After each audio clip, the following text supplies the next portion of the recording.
அறிவில் 5 பெருசா 6 பெருசா? 6 தான் பெருசு.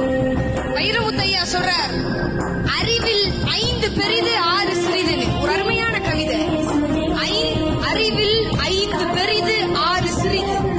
சீ மிருகமே என்று மனிதனை திட்டாது. எந்த ஒரு விலங்கும் தன்னுடைய இறைப்பைக்கு மேலாக இன்னொரு வயிறு வளர்ப்பதில்லை.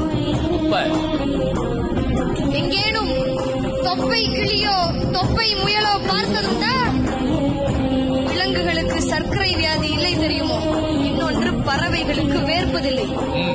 எந்த பறவையும் கூடு கட்டி வாடகை